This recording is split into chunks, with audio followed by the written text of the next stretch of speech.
Baby बाजी ड्रामे की अगली किस्त में आप देखेंगे कि रिश्ता तय हो जाने पर सबसे ज़्यादा फूफो परेशान है। ऊपर से अज़रा ने बातें सुना सुना कर इन्हें और भी ज़्यादा चिड़चिड़ा कर दिया है।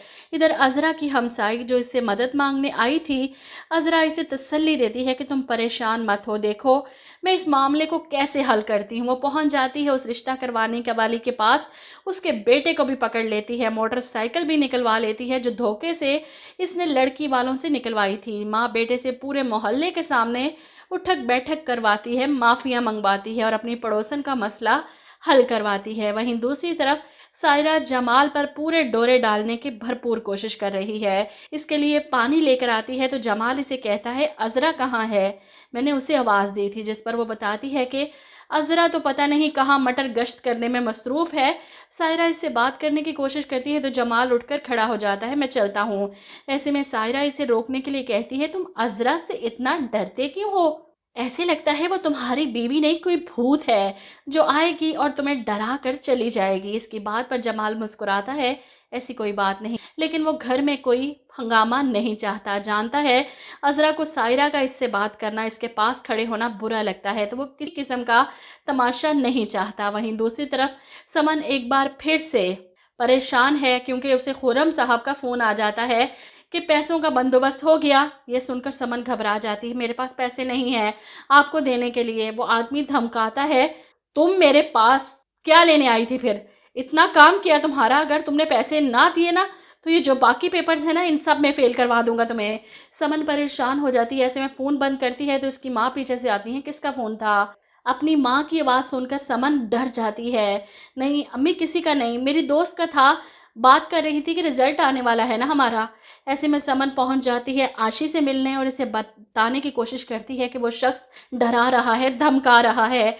आशी भी परेशान, ये तो बहुत बुरा हुआ, खुर्रम अंकल को ऐसा नहीं करना चाहिए था, अब क्या करेंगे हम, इस तरह तो सबको पता चल जाएगा।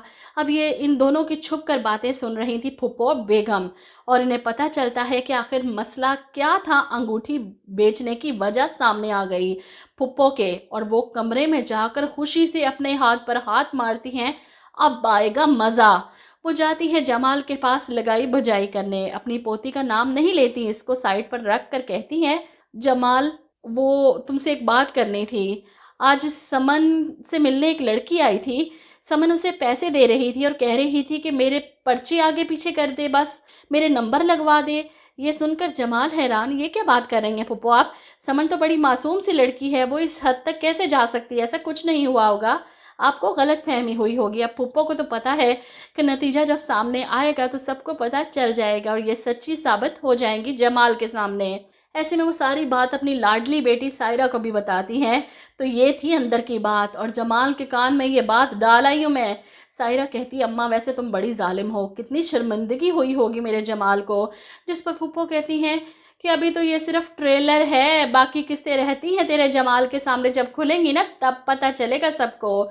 इसलिए जब समन का रिजल्ट आता है तो इसकी अपनी माँ तो हैरान परेशान। ऐसे में अज़रा को पता चलता है कि रिज़ल्ट आ गया तो वो मुबारकबाद देने शहनाज के घर जाने लगती हैं। तब फुप्पो बेगम जानबूझकर इसके साथ चलती हैं कि भाई मैं भी मुबारकबाद दे दूँ, और शहनाज को मंगनी की भी और रिज़ल्ट की। वो तो सिर्फ वहाँ जाकर चस्के लेना चाहती थी, और जब रिज़ल्ट पता चलता है अज़रा को तो इसका पहला रिएक्शन काफ़ी शदीद था, समन तो बहुत लाइक फाइक बच्ची है, ये फेल कैसे हो सकती है, इससे ये तवक्को नहीं थी हमें, इतनी ज़हीन बच्ची थी ये। समन अलग शर्मिंदा हो रही है। ऐसे में समन के वालिद ही हैं जो अज़रा से बात करते हैं, बस हो जाता है भाभी कभी कभी ऐसा भी, तैयारी कर रही है दोबारा पेपर दे लेगी। मेरा ख्याल है कि इस बात को यहीं पर ख़त्म कर दिया जाए, बच्ची परेशान हो रही है। लेकिन फुप्पो बेगम इस बात को यहाँ पर ख़त्म नहीं करने वाली, वो तो एक की चार लगाकर पूरे ख़ानदान में समन के फेल होने का किस्सा सुनाएंगी और इल्ज़ाम देंगी अज़रा पर, ताकि शहनाज और अज़रा के बीच में फिर से लड़ाई हो जाए।